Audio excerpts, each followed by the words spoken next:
You can now subscribe and get 20% off every single time you get that delicious CBD-infused Strava Craft coffee sent straight to your door. They replenished the Strava Craft coffee keg at the DNVR bar yesterday, and everyone was getting in on the action because Strava Craft coffee is delicious. So make sure you check out Strava Craft coffee, and if you want, you can sign up for a subscription. They'll send it to you every 2, 3, 4, 6, or 8 weeks, however much you want. And that way you'll never have to worry again about when your coffee's going to run out. They'll just send it right to you and get everything set up. So check them out, Strava Craft Coffee. And if you just want to try it once, you can, of course, use the magical code DNVR20 for 20% off your Strava Craft Coffee.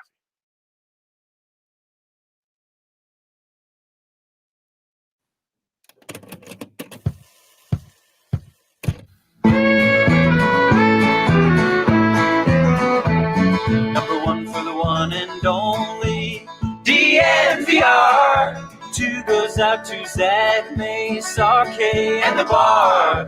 3 for Mr. B in that old trophy case. Number 4 we're still waiting for. Well, bring on the chase. Out on the field, a mile high, Broncos win is our desire. Couple with a breakfast crew and a friendly orange and blue to the bitter end. Come and join us at the DNVR. We are DNVR. Welcome in to the DNVR Broncos podcast presented by MSU Denver Online. Check them out. msudenver.edu/online is the website. 750 classes, 40 plus online and hybrid programs, and rigorous, affordable education brought to you by professors who will bring the real world into the classroom. MSU Denver students actually work twice as many hours as any other Colorado institution. So if you're trying to get your education while also working a full-time job, MSU Denver is perfect for you. Make sure you check them out, msudenver.edu/online. My boy, Ryan, what's shaking? Oh, man, what a weekend of football. Although I know it's not the Super Bowl matchup Broncos country wanted. Yeah, Zach, I'm not sure who is deserving of congratulations first, you or me. But, you know, since I'm the kind of guy that I am, I'm just going to start with you. Congratulations on a few things. One, you become the second person in history to ever beat me in a pizza bet. By correctly predicting Tom Brady to go to the Super Bowl. I said he wouldn't even make the playoffs. We said it would be a push if it was anywhere in between. I really thought I was going to get that push. I didn't think I was going to win after a few weeks, and it didn't happen. So congrats on that. Why, thank you. Yeah, it's unfortunate that you had Aaron Rodgers as the guy that had to keep that pizza bet from happening. And that was the other thing you deserve congratulations for. Your Aaron Rodgers narrative, wrong as it may be, has another bullet in the chamber. So it lives on. Good for you on that. And also, you know, I guess toot my own horn here. Tom Brady looks to have been a good signing last year. Yeah. Yep. He yesterday, I don't know if you got a chance to tune into the Big Betting Bonanza. Absolutely. But for anyone who did, I said it like in the first quarter. I was like, what happened? Tom Brady's arm looks as live as I've ever seen it. Like, you know, I was making jokes about what substances he might have used to help the energy that was coming off of his arm yesterday. Because if you go back and watch the playoff game last season, in which they went down, and Mace and I came on the pod the next day and we're just like, he's done, because his arm looked like it was dead. It was shot. It was over with. And then yesterday, I'm not kidding when I tell you, his arm looked as good as I've ever seen it in my entire life. Like, I don't know what he did, but that is the ultimate difference maker for me. And credit to him for figuring out a way, because I thought his arm strength was gone. And he made it come back in a spectacular way. Yeah, he's really showing that the TB12 method may work. As much as Mace would hate to hear me say that, it really is incredible. And what's incredible too is he started the first half of this season like historically bad on deep balls to 20 plus yards down the field, historically bad. And then the second half of the season, historically good. It's crazy just how that clicked so quick for him and pretty much overnight. Yeah, I mean, it honestly raises some questions. But, I'll leave that to the league to investigate. And you're not just talking about like deflated balls, right? That could be it too. I mean, it could be several things. I think, whatever it is, something drastic changed at the end of the season. But when I see the way the ball's coming off of his hands, I don't think it's just the ball. He did something to make his arm stronger. Now, that could just be a workout plan. I don't know. But it's insane how well he's throwing the ball right now. And it's the only thing that gives me a little bit of hope that they're going to have a chance next week against the Chiefs. That and the fact that the Chiefs will be without both of their bookends. At least that's what it seems right now. Andy Reid said after the game, it does not look good for Eric Fisher. So you take away their tackles, and then you go against JPP and Shaq Barrett. And again, I feel okay. But in the end, I just think Mahomes will create magic at the end of the game when he needs to, and they'll win. It really seems like everything has to go against the Chiefs in order for anyone to beat them, especially right now with the way they're playing. And a lot of things are going against them. Having to play Tom Brady, if I'm the Chiefs, that's the last guy I want to play, because what was the last thing that happened the last time Tom Brady played the Chiefs in the playoffs? Tom Brady led a game-winning drive in overtime. So that's the last loss that the Chiefs have in the playoffs was against Tom Brady. Only loss for Patrick Mahomes. Exactly. So that's not good right there. I mean, it's not ideal, I should say. It doesn't really matter. I'm sure the Chiefs aren't really losing any sleep over having to play him. They also have to play in Tampa Bay. So with all the COVID stuff, Tampa Bay does not have to travel anywhere. That's a little knock against the Chiefs. Now they're without more players that are key to their team. So it's just more and more knocks to give someone a chance to beat the Chiefs. Yeah, it's going to be interesting. I'm so interested in the chess match that's going to go on here. And I think the Chiefs might have to lean a little bit on their running game, which is interesting because they were trying to make it work all year. I thought all year they were trying too hard to make the run work. And now I think, man, if you let those two guys pin their ears back and Vita Vea up the middle as well, you could get Patrick Mahomes in trouble. But that happened in the last Super Bowl too, and it didn't really change much. But the last Super Bowl had Jimmy G on one side. This one has Tom Brady. Yeah, so that's quite a difference there. I mean, you can hear it in my voice. We're all left to root for Tom Brady. Like, it's a terrible scenario, but I just don't. I mean, it's in my opinion, it's a really obvious choice. It's just not a fun one. Oh, and it's an obvious one, too. I put it out on Twitter last night because I thought that people weren't going to be cheering for the Chiefs, but I wanted to see how intense that was. 88% of people, Ryan, in Broncos country are cheering for Tampa Bay and Tom Brady. 12%, though, cheering for Kansas City. 12%. I don't want to know who they are. Keep that to yourself. Remain anonymous. And it's like we talked about. We had this exact conversation just, 2 years ago about who do you cheer for? Tom Brady and the New England Patriots in the AFC Championship game, or do you cheer for the Chiefs and Patrick Mahomes? And Ryan, you and I had the easy conversation. You cheer for Tom Brady and the New England Patriots. You do not cheer for the Kansas City Chiefs. Right. And back then, the only defense I remember people saying for why they wanted the Chiefs was like, I just want to see something different.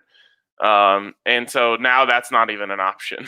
Right. Exactly. And once you accept, and I think another reason maybe would have been, Peyton Manning's better than Tom Brady. You don't want to accept that Tom Brady's the GOAT.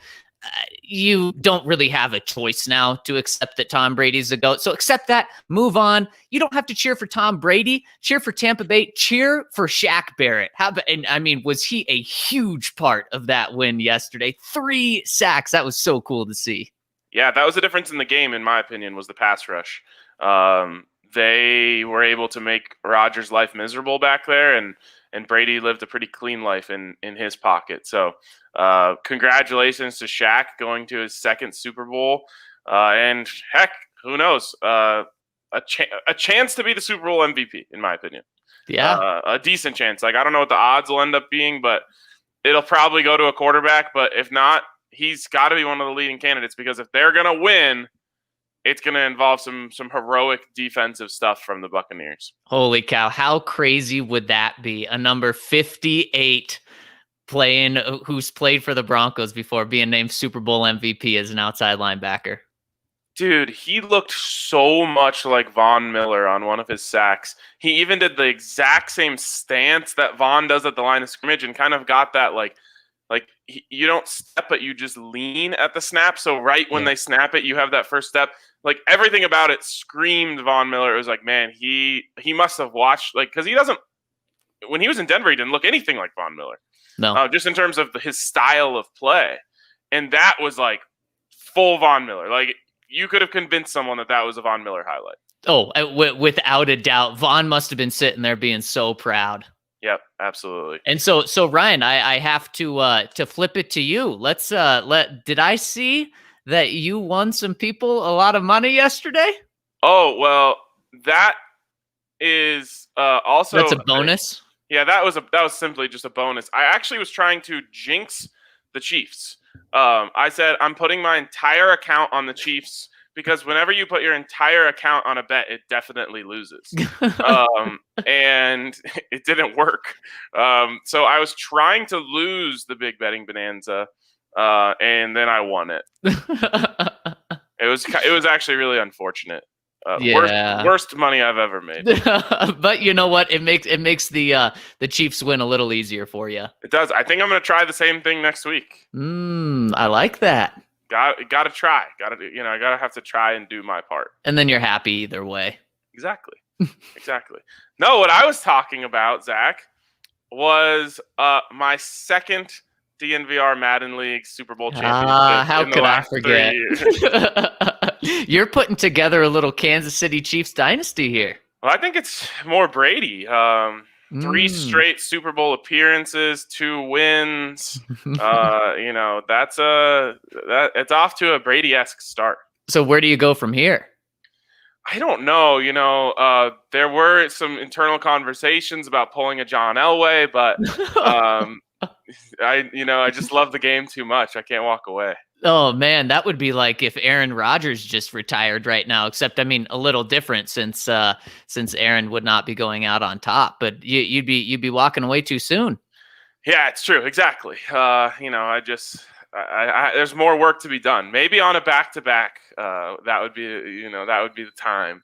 But I do want to give a shout out to Brian, who is a longtime DNVR member and a homie and a gracious opponent. Wouldn't have rather played anyone else in the Super Bowl. So that was a fun one.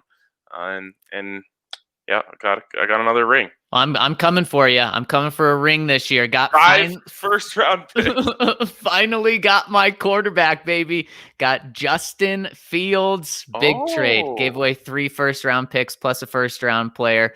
Plus, and you still have no. You don't have 5 first round picks anymore. I don't. I have 2 going into this year. 2 next you year. Gave up 3. Oh, okay, you gave up 3 this year. 3 this year, including the 3rd overall pick.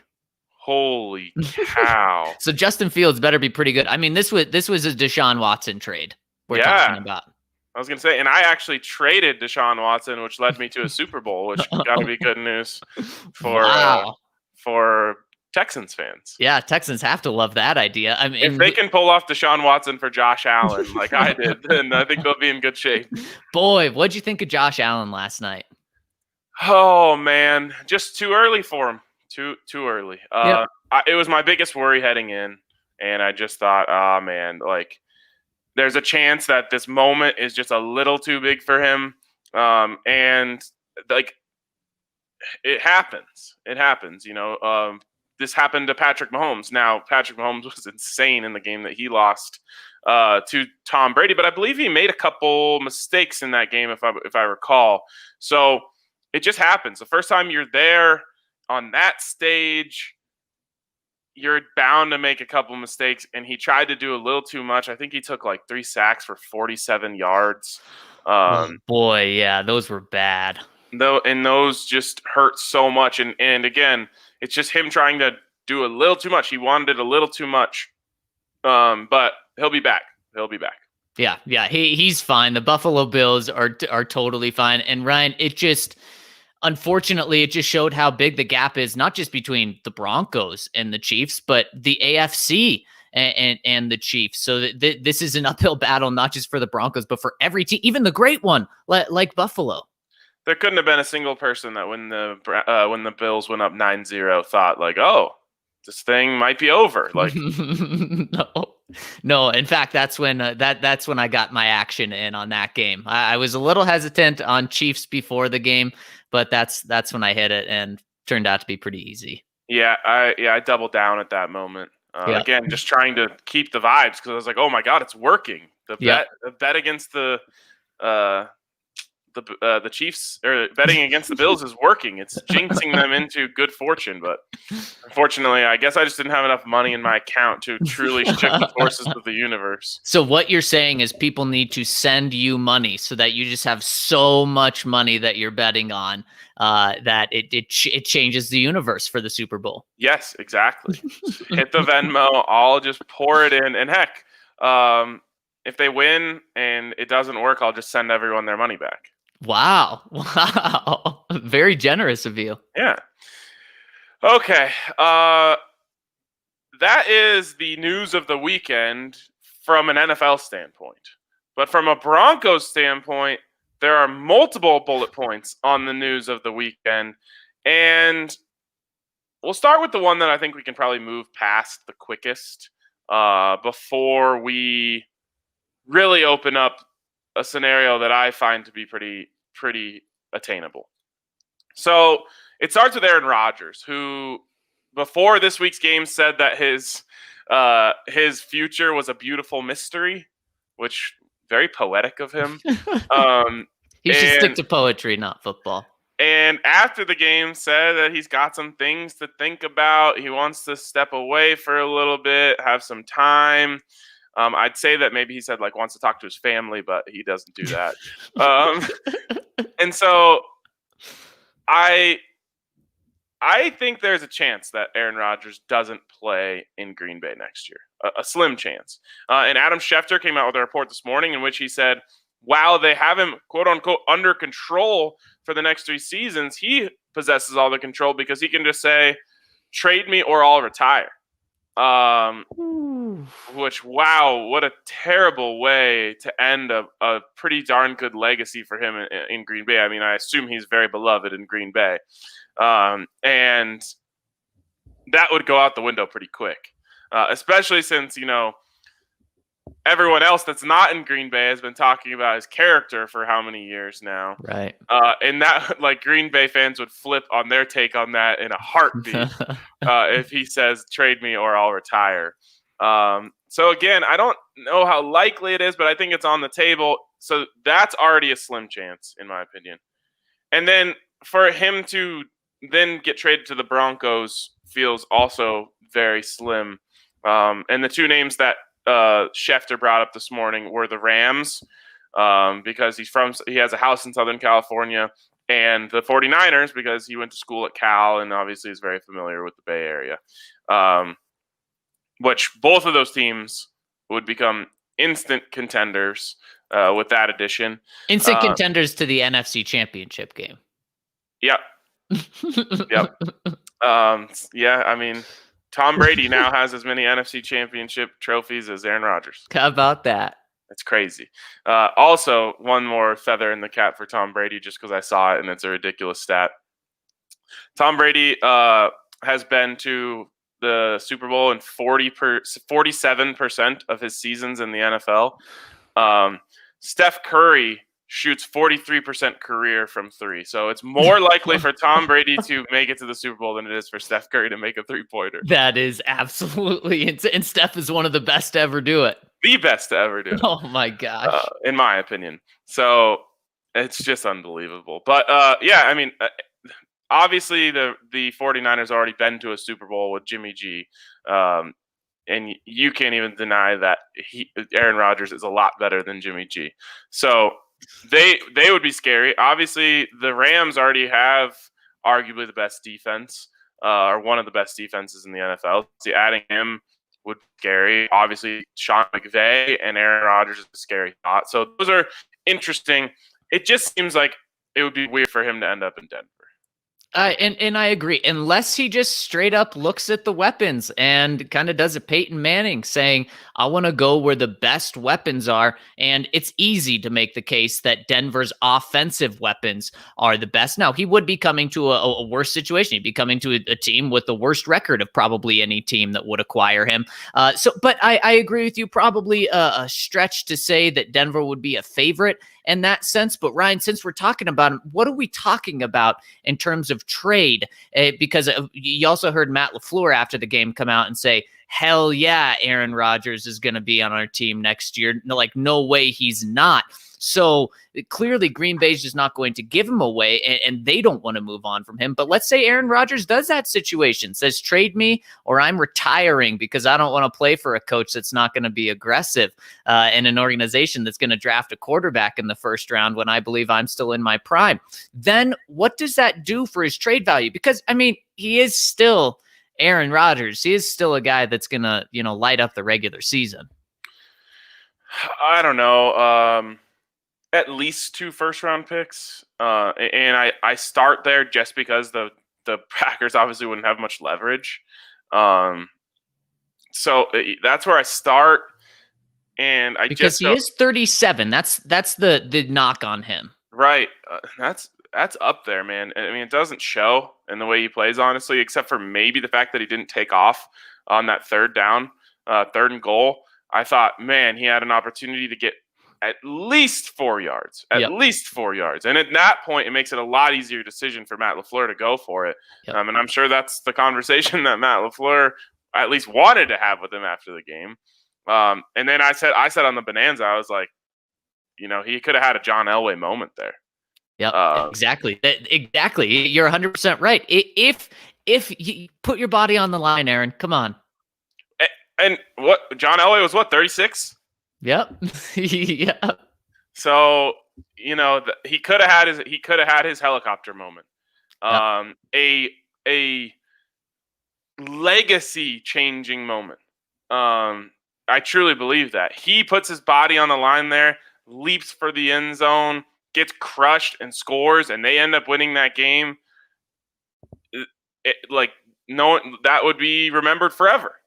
It would be. He decided to throw it into double coverage, wasn't even really close. And again, Matt LaFleur just couldn't have felt great in that moment because Rodgers had thrown 3 inaccurate passes on the first 3 plays. Honestly, you just can't feel comfortable with Aaron Rodgers in an NFC Championship game is what it boils down to. Well, I don't know. Do these coaches forget who's on the other side of the field? Like, they're so caught up in their own team that I feel like sometimes they forget who they're giving the ball to. Like, you're giving the ball to Patrick Mahomes. You're giving the ball to Tom Brady. Yeah. Like, this doesn't work where you're just like, oh, we'll just give it back to him and then get a stop. Yep. No, and we saw that both times in both games yesterday. The Bills kicking field goals, and then, of course, all the Packers kicking a field goal, just over 2 minutes left. And also, Aaron Rodgers was not pleased about that decision after the game, as I don't think any. It looks like Zach froze up on me there. Hopefully you guys still have me here. For them to settle for field goals, I was so excited on the very first 4th down of the game when Sean McDermott went forward on 4th down from his own territory to start the game. I'm like, oh, he gets it. He understands how to play the Chiefs. And then on the same drive, they ended up taking a field goal. And I'm just like, oh, no. You had the right idea. You have to trust in Josh Allen, in my opinion. His legs. I think he's like a top 10 power back in the NFL. And just put the ball in his hands, get him out of the pocket, and give him a run or a pass option. It's like that should get you over 50% on converting fourth downs. And obviously in a game like that, you're probably going to even need better than that. But you have to try to even have a chance to do any of that stuff. So, Ryan, we talk about, and we talk about this when the Broncos play the Chiefs, is you are so far away from them in terms of how good you are. You have to be aggressive. You have to do unconventional, crazy things, take risks.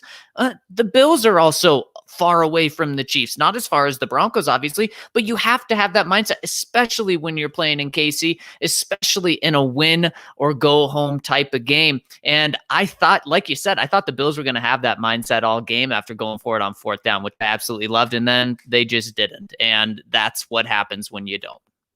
I mean, again, what's the worst case scenario? You get blown out? Well, you already did.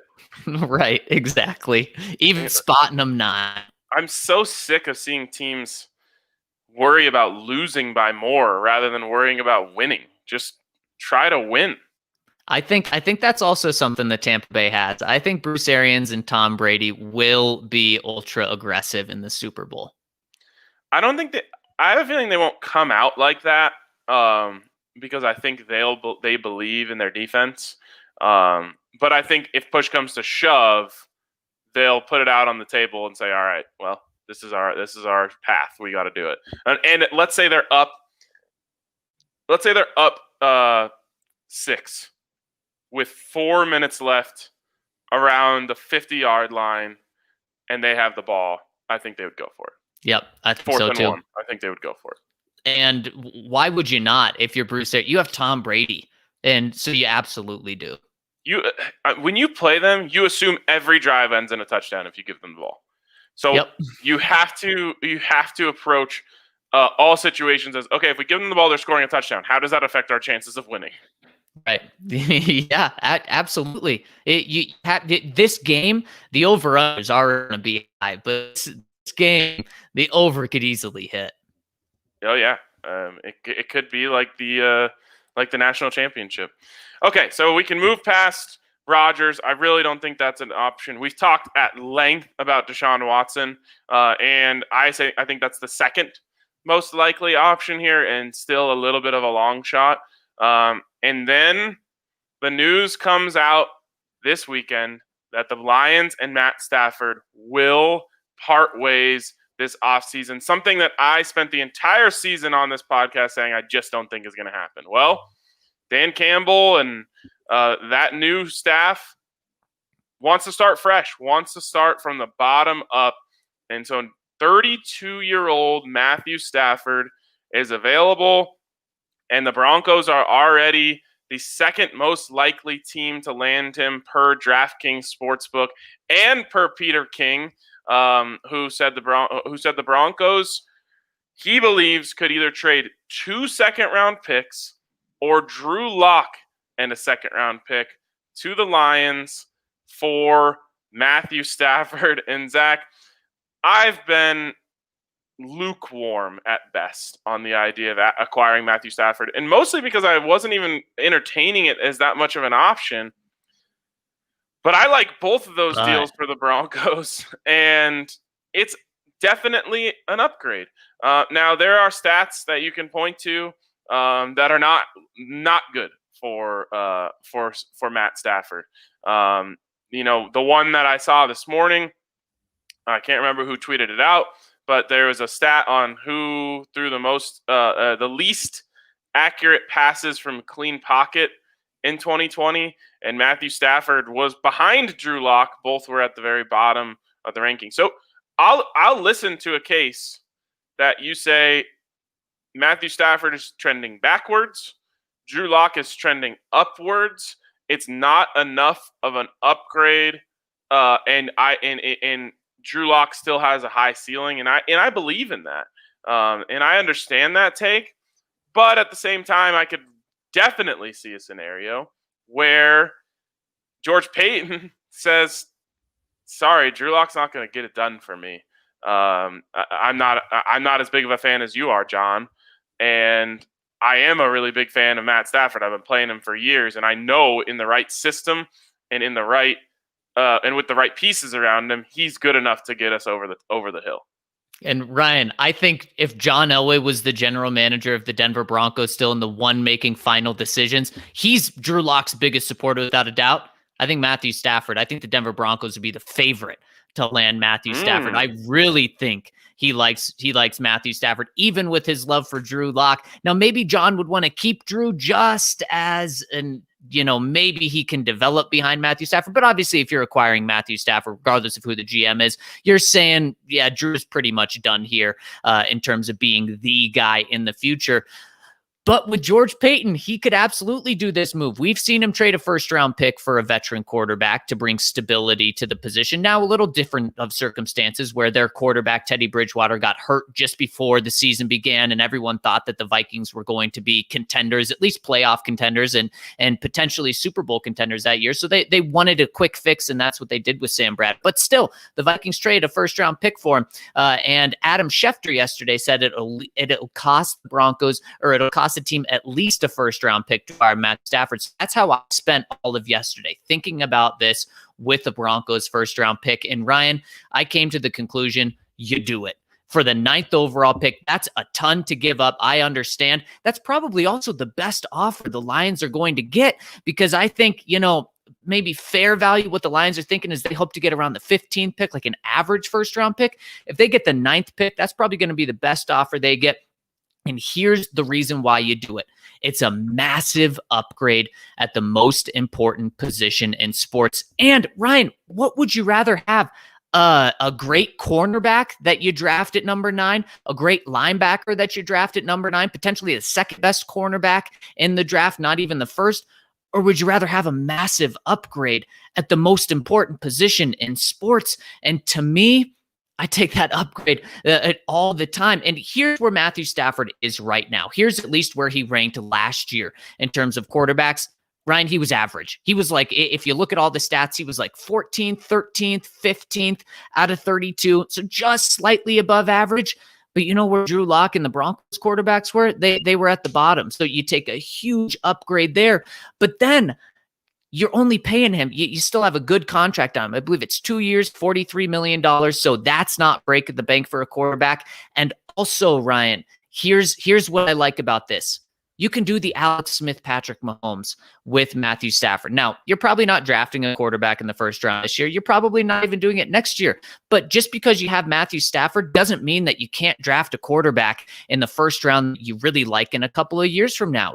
Matthew Stafford does not exclude you from doing that as well. So to get a quarterback that's a massive upgrade instead of a cornerback at 9, to me, it's easy. And then you throw out these trade scenarios of a second-round pick, 2 second-round picks, and Drew Lock. Oh my gosh, easy. Do it right now. Okay, all right. So I'm a little more hesitant on giving up number 9. If the Broncos were maybe able to trade back with someone to get like pick 21 and acquire some capital and then trade that, I'm more interested in that. Obviously, the second round pick scenario is way more enticing, and that 2 second round picks is a lot closer to the value of like number 21 overall, and even a little less than that, I think. So that I pause for a second, and that's when I start looking at things like catchable passes from a clean pocket, 58%. Like now I start to worry a little bit about that when I see number 9 overall on the table. If it's a second round pick, I'm saying I'll take my chances, because to me, Matthew Stafford for a few years now has been the very bottom of the franchise quarterback category. And so you're rolling the dice on that's because he plays for the Lions, a historically terrible franchise. So I'm really up for rolling the dice on that for a second round pick, or I'm a lot more interested, or 2 second round picks. But you mentioned having a quarterback behind him. In 2022, Matthew Stafford just has $6 million of dead money, meaning if it didn't work out this year, you could get out from under that contract in a heartbeat for a very low price. Yep. So my question to you is, why not hold on to Drew Lock and give him more time to develop, bring in Matthew Stafford? If it works out great, cool. Well, you're re-signing him. If he's fantastic, you're signing him to a big deal, and then you figure out what to do with Drew Lock. Doesn't work out. Now you have a little bit more flexibility. You can move on from him, go back to Drew Lock, although that's unlikely. But you have more options than trading away Drew Lock. I think you have to at least entertain that idea too. Again, if you're not including a first-round pick, if it's a first-round pick, you're not giving up anything else, and you shouldn't. But if it's 2 seconds or a second in Drew Lock, which one would you rather do? At this point, just do Drew Lock. And the reason for that is I think for all intents and purposes, you're closing the door on Drew Lock since he was a starter last year, and then you're bringing someone else in. But Ryan, I agree with you. If you don't, but here's also the thing with it. I don't think Detroit would want Drew Lock. Now, unless they're going for like total tank for next year to get the number 1 pick or something, then they may take Drew Lock just as to have someone at quarterback this year. But I think, especially if they're able to get a first-round pick this year, they may try to package their first-round pick, which is a top 10 pick, and another first-round pick, which whether it's the Broncos' 9 overall pick or the Broncos trade back or they get someone else's pick to go get a quarterback this year. So I don't really think they'd want Drew. I don't know if you meant it, but that was extremely disrespectful to Drew Lock. No, because I don't think they would be building around Drew. Well, okay, here's why I think it's a good move for the Lions to want to acquire Drew Lock. They are in a rebuild, and it's not going to be a quick turnaround for them, clearly, because they're getting rid of Matt Stafford. So why not roll the dice on Drew Lock's upside and just say, yeah, we'll take Drew Lock. We'll make him our quarterback next year. Heck, maybe the light bulb comes on for him and he becomes, the next Matt Stafford. And we've got a whole window to build a new team around him because maybe they don't think Matt Stafford is good enough to win. I think he is if you're able to put a good franchise around him. Excuse me. So I think it's actually a perfect quarterback for the Lions. There's no pressure on them next year, especially as they just moved on from their former franchise quarterback. You bring in Drew Lock. If he continues trending up, well, then you're set there. Or at the very least, you have a good trade piece if you don't want it to be Drew Lock long term. And if it bottoms out and he trends backwards because he's in his 6th new offense in 7 years, then you move on and the worst case scenario is you had a bad record and now you have a better draft pick. Let's say the Lions say, no, we want 9 or we don't want anything. So it's either the first round pick of the Broncos or you're giving up 2 seconds and you keep Drew here. Well, then John Elway could convince himself, look, this is exactly what I wanted with Drew. I wanted Joe Flacco to be the veteran guy that was going to be here for 3 years. Drew learned for 3 years. Well, this would be Drew's 3rd year learning behind a veteran. So that's how the Broncos could sell this is, look, we knew Drew needed some time. It's just really hard to imagine the scenario where Drew Lock's a starter, you bring someone in, that doesn't work out, so then you go back to Drew Lock later. It feels like your wheels would be spinning a little bit, and obviously the Broncos want to go forward. So if you're going in on Matt Stafford, I think you just have to go in. Maybe Drew Lock is a piece in the trade to Detroit. If he's not, then maybe you try and recoup some of the draft capital that you gave up to get Matthew Stafford by trading away Drew Lock to a team in the scenario that I just described, which I think is a perfect scenario for the Lions, but maybe there's another team that finds themselves in that place. Again, I'm not sold on the idea yet. I have to brew on this one because I do believe in Drew Lock, and I don't know what the best case scenario is for Matt Stafford in Denver, and that's causing me the most pause here. Is okay, was it worth it? And we'll just leave it at a first-round pick for now, even though I think they might be able to get him for less. Was it worth it to give a first-round pick that you could have used on a quarterback? It could be Trey Lance or Mac Jones or whoever. Was it worth it to give that up to make the playoffs for 3 years and not go any further? Was that worth it? That's an interesting conversation because I was talking with some Broncos fans last night at the DNVR bar, and I was just like, man, it would be nice to just end the losing. I mean, if they just had a winning season, it would feel worth it in a short-term vacuum. But let's say Trey Lance ends up being drafted by the Lions at number 9, and he ends up being the next Josh Allen. Well, then you really screwed the pooch. Let's say that you trade Drew Lock to the Lions and a second-round pick, and Drew Lock blows up for the Lions. And again, you just made the playoffs for 3 years, and then and you never went any further. Maybe you made it to one AFC Championship game and lost to the Chiefs. Was it worth it? Is the ceiling a Super Bowl? Is it even an AFC Championship berth or a potential berth in the Super Bowl? That's my question to you, Zach. And you have to be realistic, Ryan. I think when you acquire Matthew Stafford with this team right now, you are competing for the playoffs. And maybe you don't make the playoffs with him. It's not a guaranteed playoff trip like it would be with Tom Brady or something like that, or an Aaron Rodgers, or even a Deshaun Watson potentially. But what is the ceiling? It is not a guaranteed Super Bowl. It's not a guaranteed making it to the AFC Championship game. You're just getting winning seasons. And people could even make the case with Matthew Stafford, you're not going to get that. But I think the upgrade that this team would have would be a winning team. So you're hoping that when Matthew Stafford comes here that you're making the playoffs. And Ryan, what do you think? I look at it as like a Jake Plummer situation.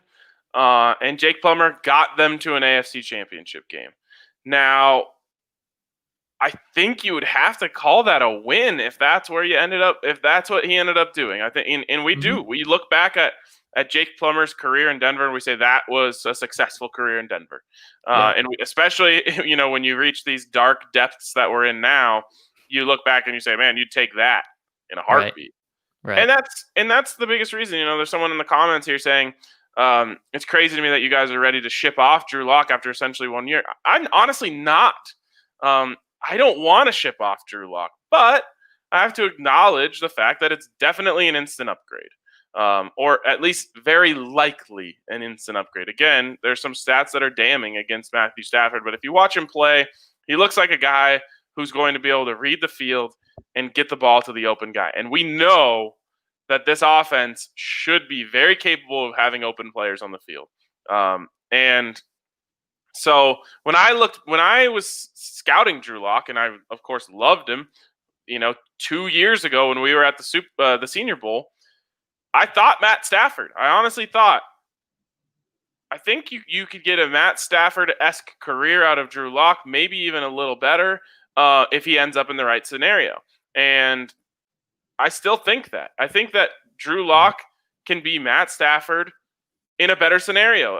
And maybe that's good enough. And obviously Matt Stafford now 32. You missed his prime.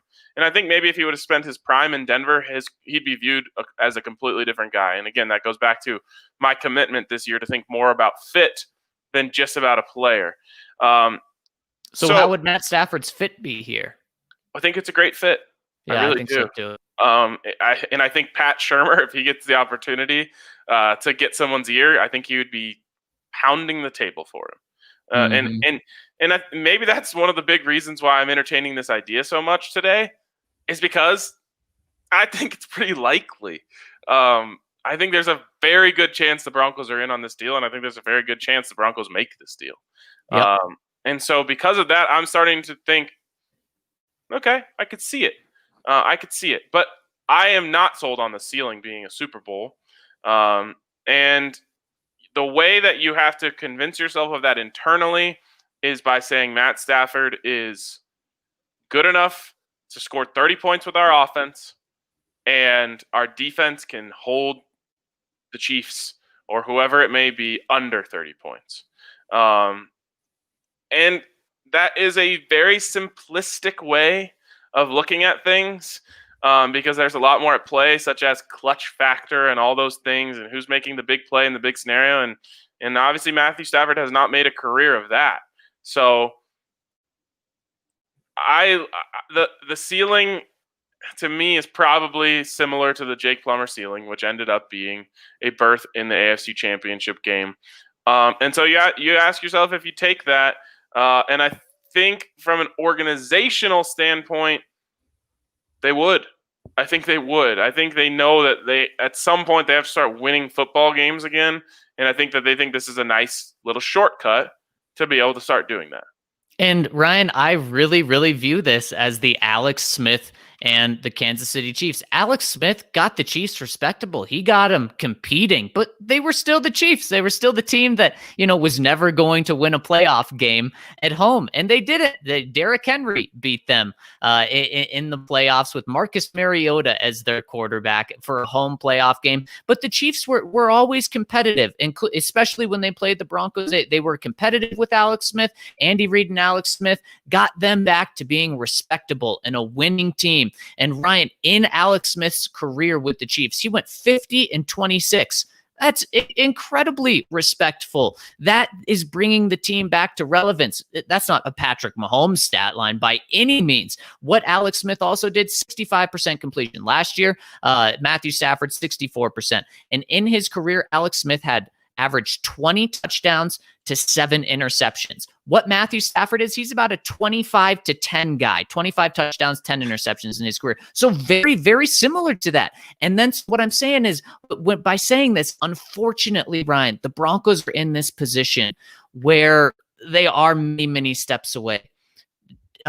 Getting Matthew Stafford could be a big step in the right direction, but he may not be the guy to get you to the Super Bowl. And unfortunately, the Broncos may be multiple steps away to get there. So you get Matthew Stafford for a couple of years, and then that's what I'm saying. Then you try to find your Patrick Mahomes like every team is. But you can draft a first-round quarterback with Matthew Stafford on this team, especially if he's only costing you a second, 2 seconds, a second in Drew Lock. You can draft a quarterback in the first round the next couple of years.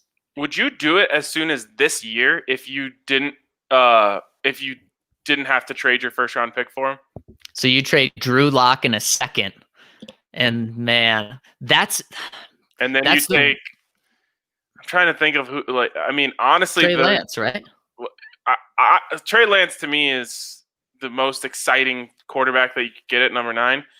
But if you're going with a Matt Stafford offense, Mac Jones is the comp there, except his arm just, in my opinion, isn't nearly as live as Matt Stafford. So again, but I'm trying to think, like, is Trey Lance a developmental piece behind Matt Stafford? Maybe you talk yourself into, he learns great pocket presence from Matt Stafford, and then right.